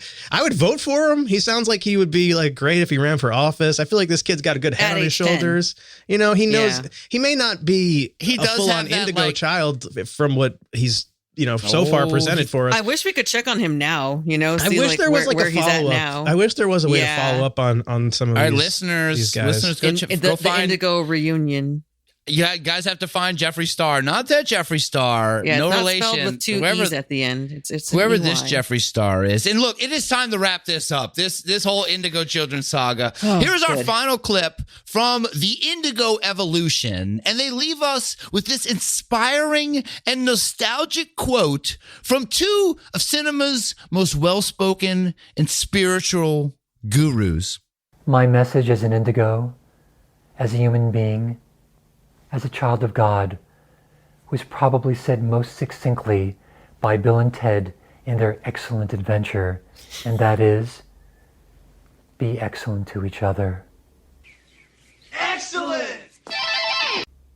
Oh, yes. They didn't have the cool sound effect in there, though, in the documentary. Excellent indeed. I got to ask you, Drea, do you have any final thoughts on these Indigo Children? They're not real. Nurture children's gifts and natural talents. Don't discourage kids, and maybe we'll all eventually have really cool colored auras. Yeah, I'm cool with my bright aura already. What about you, Rob? What do you think of Indigo kids? Is this a real thing? I know there's not aliens involved. Some of them are psychic. They're kind of barely unbelievable. I understand what Brian thought about them being Montessori kids, but what's your final take on these Indigo kids? The only parts of the whole documentary that I liked was when they referred to them as being like the X-Men. They were like, it's like the X gene. I was like, oh, now you got my attention. I was like, now we're talking. Cool. But then they went down that crazy other road again where I was like, I don't like this. And, and freestyling. And then they got me back on track at the end when they brought it around with the Bill and Ted quote. Cause I was like, wasn't expecting that. Don't really understand. Like, I don't understand how that really fits in to all of this at all. But, it's another positive message, and overall, that's what I see coming from them. They seem to, for the most part, the younger ones seem to have a good intent as far as the Indigo Children go. I feel like they don't seem like they're trying to do anybody any harm. They're promoting, pretty reasonable morals and seems like good things, but it gets a little bit murky when you start heading into these adults talking about kids that don't need medicine and it definitely heads down a dark road real quick. Totally. Yeah, I do agree that I think the Indigo Children, the concept and the movement, I think this documentary definitely took it in places that it was not initially intended to go to. I think Indigo kids are, if they are real, which maybe they are, it could be a positive thing. We're not going to know until, I don't know, 20 or 30 years from now when maybe one of them gets some kind of influence in the world. You don't know, maybe when their parents aren't around hovering over them. Until we can all see auras. Yeah, yes, we should get our auras checked out, guys. That's a good idea. I wonder if there's anybody who does it on like Zoom. If we could get like a Zoom, like if anybody out there reads auras, I guess this is the perfect place to ask. Sorry, your aura's glitching right now. This is the perfect place to ask. If anybody out there reads auras and they're willing to check our auras out for us, reach out, Okay, unbelieverspodcast@gmail.com, and let And us know. speaking of reaching out, you got to be sure to answer this week's poll at unbelieverspodcast.com. I think this poll should be, I want to ask the listeners, are you an Indigo Child? And the choices will be yes, no, we don't know, and of course, other. Name your aura here. And yeah, and what's your aura? Are you an Indigo? And what's your aura? That's the poll. And that's it. And let's get out of here. You wanna know me? You gotta know that magic is real. You wanna feel me? You gotta feel your heart and let yourself be healed. I just wanna share what's coming through right now. And we're gonna sing it to the world somehow. The indigo is something that's inside yourself. Woo! The crystal child will be born through the belly of man. Plus Elijah Minus and the girls with the Indigo, I guess it's the Indigo Rockin'. theme song. And the Yeah, girls. it is now. I guess you can't say it's the Indigo girls because that would The just Indigo not be true. twins. Yeah, I would say the tweens because they're about that age. They're like high Their school, powers whatever. are starting to wane. They're definitely, as we've That learned song- tonight. that song I've is learned a the lot. worst. I've learned It's a so lot good, about right? Indigo Oh. kids. I've dispelled the belief that aliens were involved in this at all, which I really thought they might be. I was I hoping think they Brian would be proud of us for stomping I all hope over so. these Indigo kids. I mean, he might be. He's not dead, guys. He might. We will find out It's a soon. possibility. Well, yeah, I will I say mean, like this. if he listens to this, I think he'd be proud of it. Yes, I will say this. By the end of the season, yes, Brian will return. If we cannot get him on live stream, he will be on an episode coming soon. Because He's coming. He's coming back. Yeah, we've got a few more episodes, and then our charity live stream on December 18th, Saturday. excited. And that's it for this season of Unbelievers Podcast. But man, and hey guys, we are wrapping up soon. You guys should be getting in on the Unbelievers voicemail at 420-469-0114. I believe that's the number. But That is we do correct. have to get into that. So let's hear some Unbelievers voicemail bag. The Unbelievers mailbag. Ooh, right in the mailbag. Hey man, check your mailbox. Hey, you got some new mail over here. Mailbag. The mailbag is cool. Mailbag. Sup, bitches? It's mail time. Well, we definitely have a great Unbelievers voicemail bag, don't we, Rob, that you're going to play for us? I guess you could call it great. We have a mailbag, but it's going to be. It's hard to top last week. I will say it's hard to top last week when we had Unbelievers United handing off the wand. And I want to say, true. Green Finhawk, we will need a wand update before this season is over, correct? Like now. We need one. I mean, Please. I know We're worried. I guarantee you he's using that thing, and who knows what he's doing with it. But we do have a call, guys, and the saga continues. It's from an unknown number, and guess what time we received it at? Oh guys? no, Guess what time? not three in the morning. It's actually 5 a.m., but it is okay, that's once fine. again 5 o'clock in the morning. That's on creepy the dot, still. And unknown number. I guess we'll just listen to it. Let's hear what we got this week, guys.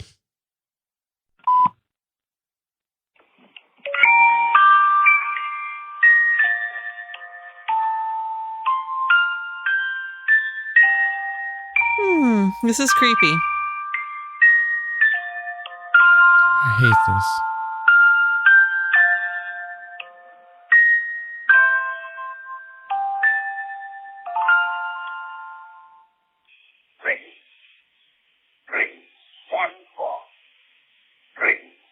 Oh God, I hate this.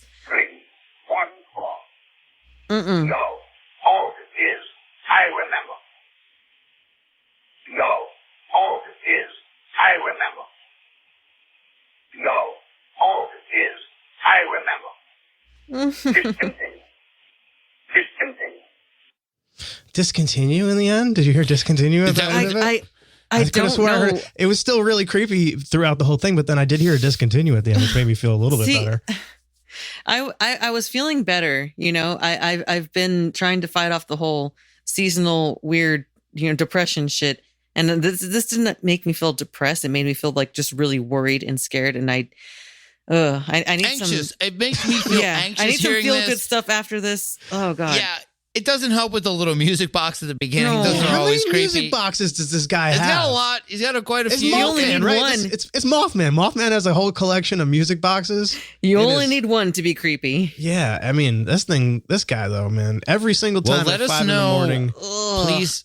Please, someone let us know what's going on with this. But we also got we got some just a traditional unbelievers mailbag, and this is a little shout out we want to give, right, Rob, to a special unbeliever we really dig, right? Yes, we actually got a very nice message from Kat, who is one of the hosts of UFOT, and Shout out it UFOT. Oh, yeah. Check out UFOT So on YouTube for sure. And it is her co-host, Nuka-Cola, My Blood is in it, aka Angel. It's her birthday. So we got to wish her a happy birthday. Oh my, of course. happy the birthday. 29th. The 29th. Hopefully this is out that day. We are recording this late on the early on the 27th, but shout out to Angel. Happy birthday from all of us here at Unbelievers Podcast. We are definitely big fans of yours. Yes. And happy birthday. Happy Love birthday. you so much. Thank you. Happy birthday. Thank you for always supporting us. You are a true fan, and we appreciate you very much.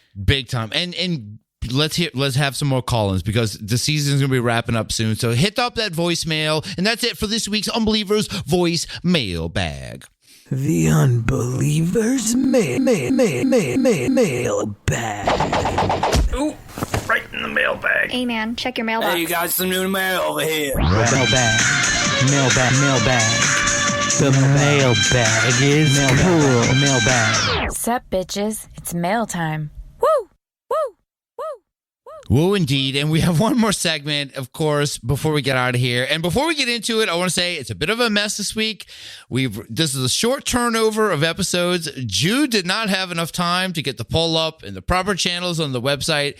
So we do the crazy thing where we put the poll on Twitter and Facebook, and we don't know what we get into. So, Drea, what's the final segment for this evening? It's poll results.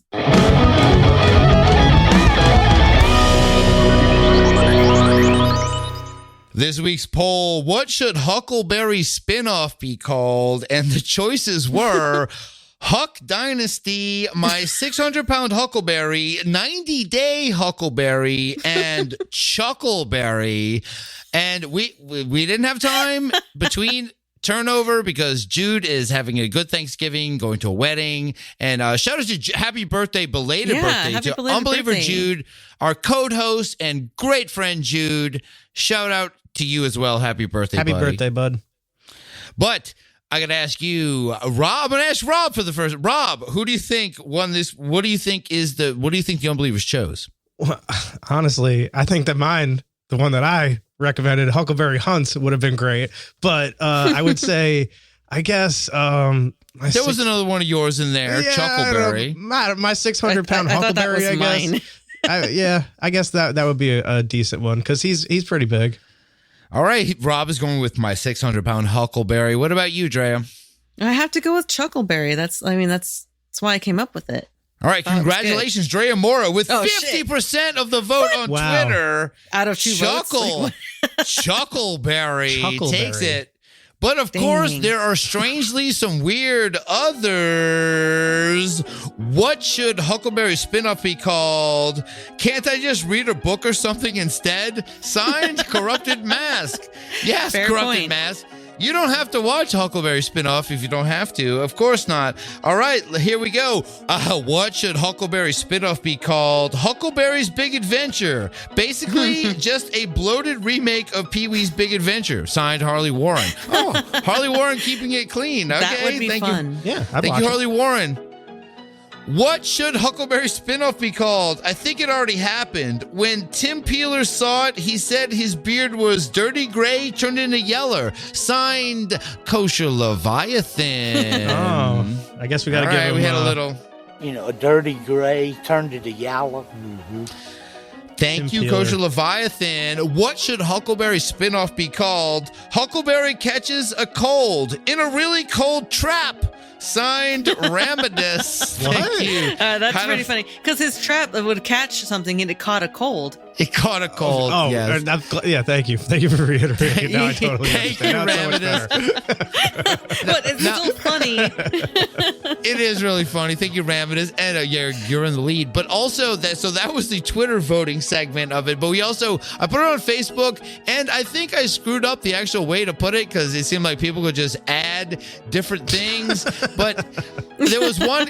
I do have one thing. What should Huckleberry Spinoff be called? All I know is if he catches Bigfoot, he can huck my berries anytime. Signed, the Whooping Hooper. Thank you, Whooping Hooper. Oh. But Well, it so seemed like that's what it everyone takes. else who chimed in actually gave what they thought Huckleberry Spinoff should be called. So I'm going to They name some of actually them. voted. So I'm going to name some of them. Rob put in Huckleberry Hunts. We know that. That came after the fact. I'm trying to push it, but it's not. These are all going to be unnamed, but what should the name of Huckleberry Spinoff be called? How many berries can a huckleberry huck if a huckleberry could huck berries? We also had Wet and Wild Huckleberry's Cryptids. We had the Huckle Bunch. And finally, we had the Huck Files. So Whoa. many fun That's pretty good. So many I fun like ones that. tonight. It's Pretty good. pretty good. Pretty good. I'm going to ask you, Drea Mora, who do you think won this week's poll? I mean, okay. I mean, Rob made me feel dumb for laughing so much at it, but like Ramidus is like, it's the whole trap catching a cold because it's like they never catch anything. And if you, I don't know, I thought that was really funny. Are you like Ramidus? Didn't Ramidus Yeah, win last I week did. I too? didn't mean to make you feel dumb. I'm No, sorry. it's fine. It's fine. Look, I feel dumb a lot, so it's like you're not the only now one. you know how I feel. So, All right, Dre's going with Ramidus. How about you, Rob? Who do you like for this week's poll? Man, those last ones that you read, there was no sign-offs for those, right? There was no sign-off, so the way the poll is, we had the Huck Files, the Huckle Bunch, Wet and Wild Huckleberry's Cryptids. I like the Huck Files, man. The Huck Files is kind of sick. But then I did like Wet and Wild Huckleberry because they brought, they brought it back around to the original clip. Oh. You got to hit them with okay, yeah. I got to hit them with it at least one time. Hit the Huck File. Since we're doing this whole segment, we got to play fucking. Of course, you have to. I'm a wet Huckleberry. Hell yeah! There it is. Hell yeah. I got the Huck Files. I like that. All right, you're going with wait, you said Wet and Wild Huckleberry. Now you're saying the Huck Files. He was giving an honorary mention. I like it. to I give the other that one 3 wet Huckleberries and then 3 Hucks. The other one I give 4. Those are all Nice. great, and I appreciate it. But for once, I'm going to override both y'all and say congratulations to Corrupted Mask with "Can't I just read a book or something instead?" You just won this week's poll results. All right, we've come to the end of the program, but before we go, Drea Mora, do you have anything you would like to say or plug? Yeah, I guess I'll say, since this is supposed to come out right before the deadline for Secret Snyder, Yes. if you do want to get in, and if you hear this a little bit late, okay, I'll make an exception. But I mean, come on, December 2nd, December 3rd, I'm going to make the cutoff. But if you want to get in on it, unbelievablesanta@gmail.com, email me and I will send you a questionnaire and I will throw you in. And to the gift that's my exchange. plug too. That's my plug too. Go, you've got time. Join the Secret Schneider. This is the Unbelievers Podcast gift exchange. You will get a cool gift. You will have to send some cool stuff to someone else. Please join. And that's it. What about you, Rob? What do you have to say or plug? Once again, let's plug our fundraiser on the 18th that is coming up. It's like 3 weeks away. So yeah, just come and help support the cause when we do that. It's going to be a lot of fun. And check out all of our Instagrams and check out the Instagram for the show if you want to see some fun artwork that we put together for the episodes. We try to keep it fresh, That's Yes, at Unbelievers absolutely. Come to that live stream and bring your big boy pants and your credit card. The Unbelievers Podcast hosts today were Drea Mora and me, Rus Ryan. Our producer and soundboard engineer is Rob Okey. You can go get our tarot cards at unbelievablepodcards.com. You can join our Patreon by going to patreon.com/Unbelievers Podcast. You can follow the show on Twitter at Unbelievers Pod and Instagram at Unbelievers Podcast.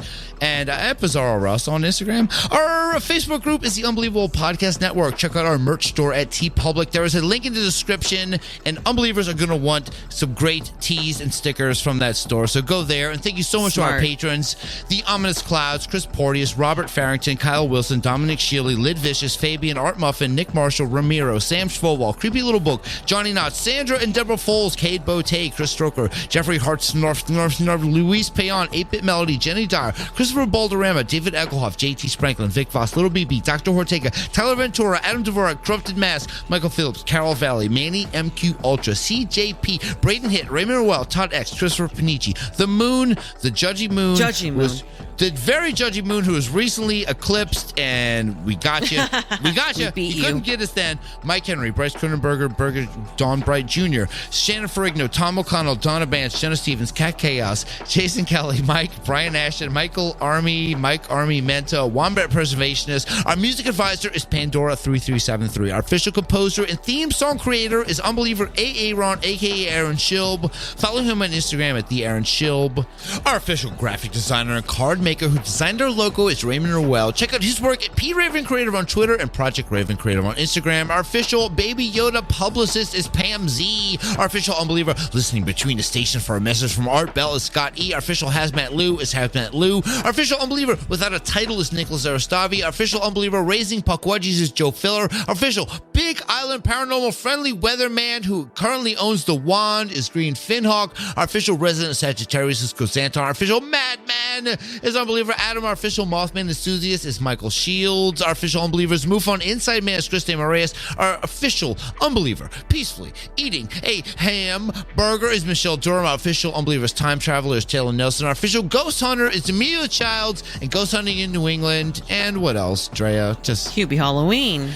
Our official senior European correspondent is Kay Mill. I'm not doing it. She is Kay Mill of I Don't Know Podcast. Our official Guardian of the Bench is at Krakenstacker. Our official Alien Bopper is Nunchuck Bop. And this week's Unbeliever focus is Erin B.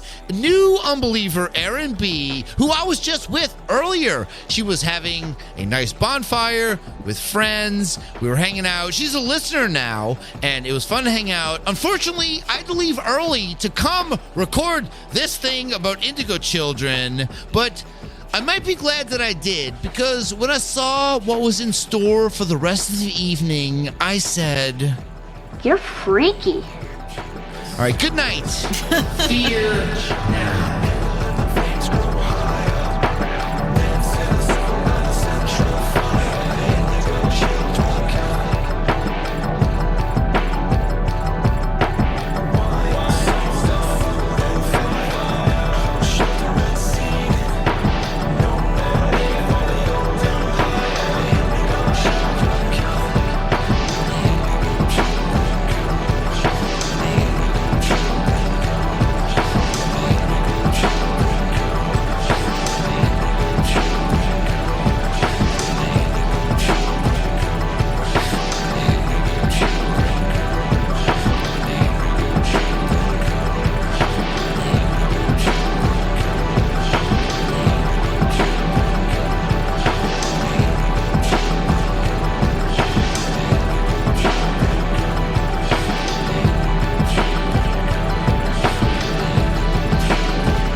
Discontinue! Discontinue!